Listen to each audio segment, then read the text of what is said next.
외통위 소 회의실에서 돈 봉투가 살포된 것 아니냐라고 검찰은 보고 있습니다. 물론 당사자들은 부인하고 있습니다. 돈 봉투를 받았다는 의원들의 동선도 수사당국은 추적하고 있는 것으로 알려졌습니다. 검찰이 관련자 중 처음으로 강내구 씨를 재판에 넘겼습니다. 관련된 내용도 잠시 후에 전해드리겠습니다. 어디에서 돈 봉투가 살포됐는지 이 장소를 특정하는 것은 수사와 관련해서 매우 중요한 일일 텐데요. 그 장소가 특정됐습니다. 국회 외교통일위 소회의실로 검찰은 보고 있습니다. 300만 원짜리 돈 봉투 10개가 이곳에서 뿌려졌다라고 검찰은 보고 있고요. 당시 외통위원장이 바로 송영길 전 대표였습니다. 외통위원장실 옆에 붙어있는 소회의실에서 300만 원짜리 돈 봉투를 의원 등에게 돌렸다는 거죠. 그리고 의원회관으로 장소가 두 번째 특정됐는데 역시 300만 원짜리 돈 봉투 10개가 이곳에서 뿌려졌다라고 검찰은 보고 있습니다. 송영길 대표 측은 부인하고 있습니다. 국회처럼 공개된 장소에서 돈을 뿌린다는 게 말이 되느냐라고 반박을 하고 있는 입장입니다. 자, 일단 국회 사정에 밝은 두 분 나오셨기 때문에 박정호 의원님, 네, 당시 송영길 대표는 외통위원장. 그렇죠. 그럼 외통위 소회의실은 어디예요? 통상위원장실 옆에 소회의실이 있어요. 예. 그리고 소회의실 옆에 그 전체적으로 이제 상임위가 열리는 대회의실이 있고 그래서 위원장이 회의를 주재하기 편하게 이렇게 구성이 되어 있습니다. 위원장실, 소회의실, 대회의실 이렇게 있다고 생각하시면 되고. 그럼 국회의원들이 머무르는 집무실에는 뭐 보좌관도 있고 비서관도 있고 그건 한데 일단 의원회관이고 의원회관이고 여기 위원장실에는 위원장을 보좌하는 국회 사무처 직원들의 공간이 별도로 있고 위원장이 쓸 수 있는 별도 공간이 있어요. 위원장실 그게 따로 위원장실. 있고. 위원장실에는 그 통상 보면은 한 10분 정도는 앉을 수 있는 자리가 있어요. 그게 소파 형식이든 테이블 형식이든 그건 방마다 틀립니다만은 일단 위원장실에도 한 10분 정도가 앉을 수 있는 공간이 있다.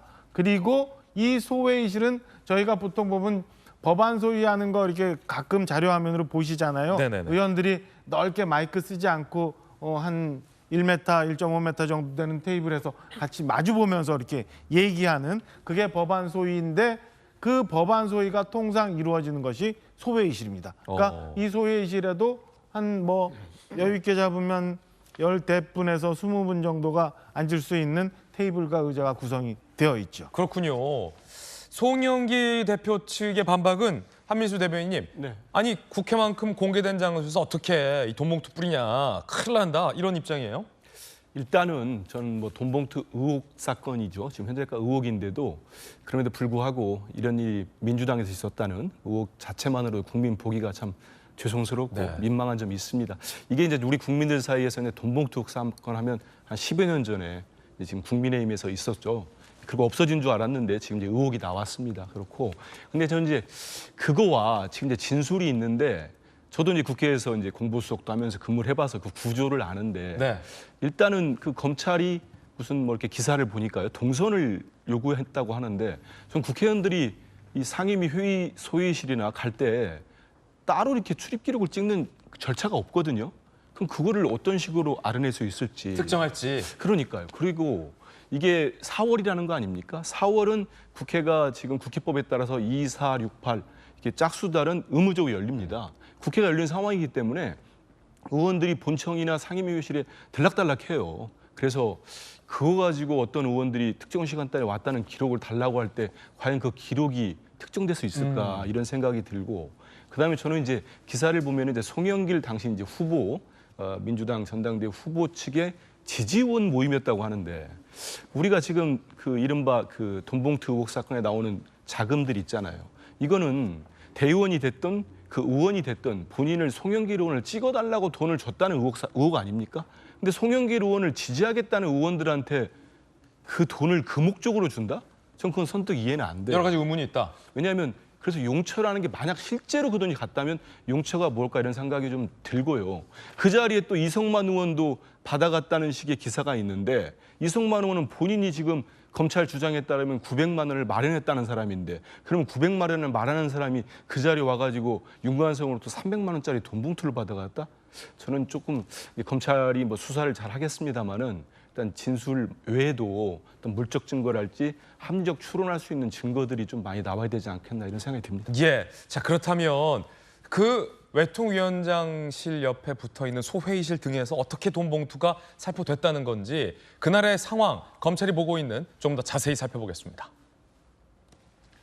2021년 4월 28일 외통위 소회의실 송영길 전 대표 지지 의원들에게 300만 원짜리 돈 봉투 10개가 살포됐다라고 검찰은 수사하고 있고요. 이정근과 통화, 돈 봉투 10개를 추가 조달했다. 다음 날 의원회관에서 추가로 윤관석 의원 등이 살포했다라고 검찰은 보고 있습니다.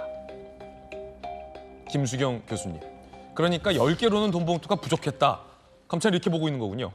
그렇죠. 그리고 뭐 녹취록에 나온 바에 따르면 뭐 중간에 누구한테 뺏겼다 이런 말이 이른바 배달 사고. 네, 뭐 원래는 그 사람한테는 줄 생각이 아니었던 것 같은데 의문의 일패 아닙니까?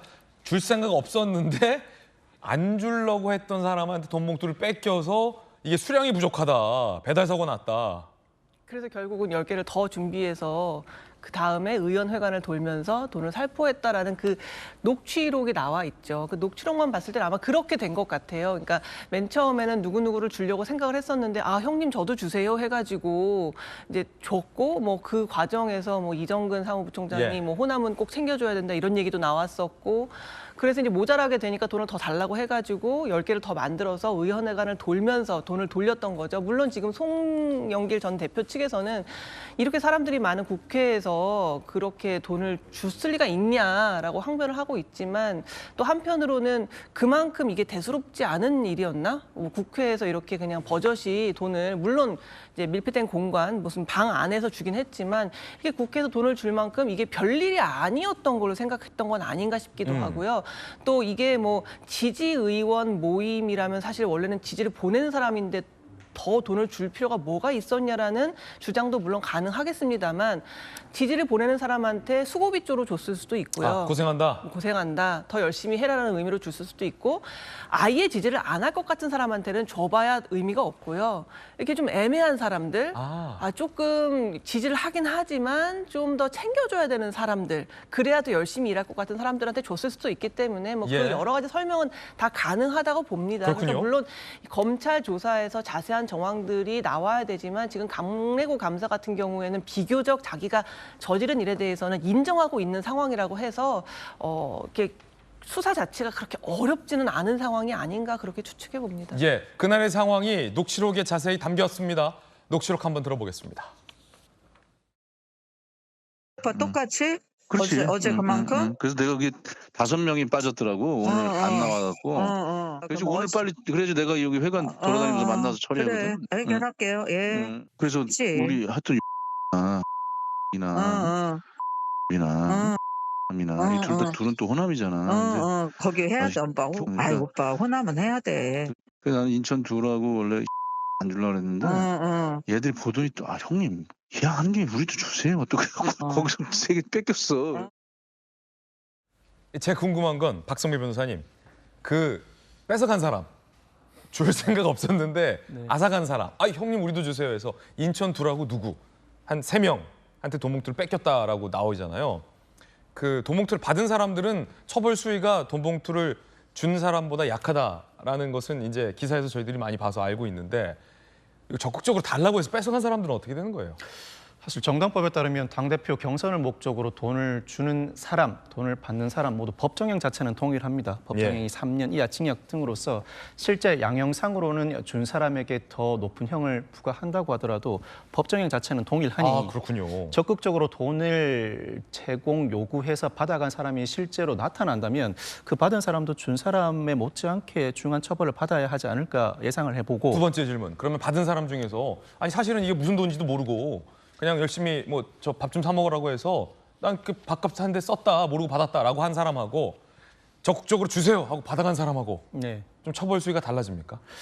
그 목적에 따라 처벌 수위가 달라질 것 같지는 않습니다. 그래요? 그 이유가 이 사건에서 여러 현역 의원들이 돈을 받은 것으로 사실관계가 드러나고 있는데 물론 검찰의 시각이긴 합니다만 여러 사람들이 동시에 돈을 받았다는 건 그만큼 죄의식이 낮았다는 의미이고 아마 이 사안은 돈을 받으면서 뇌물죄에 준할 정도로 어떤 목적을 달성하기 위해서 돈을 받는다는 인식보다는 선거운동을 앞두고 선거운동 활동비 명목으로 여러 경비가 소요되는데 나도 나름대로 활동을 해야 하는데 이 정도 돈은 지원받을 수 있다. 즉 선거운동을 독려하는 차원에서 돈을 주고 받는다는 인식을 하였기 때문에 이와 같은 행동이 가능하지 않았을까 싶습니다. 그렇지만 그런 인식 하에서라도 정당법상 당대표 경선 당선 목적이라는 그 고의 자체가 부정될 수는 없고 본질이 다르지 않기 때문에 단순히 선거운동 명목으로 돈을 받았다, 구체적인 악의적인 목적을 가지고 돈을 받았다, 본질적인 차이가 있다고 볼 수 없어서 목적에 따라서 처벌이 달라질 것 같지는 않습니다. 그렇군요.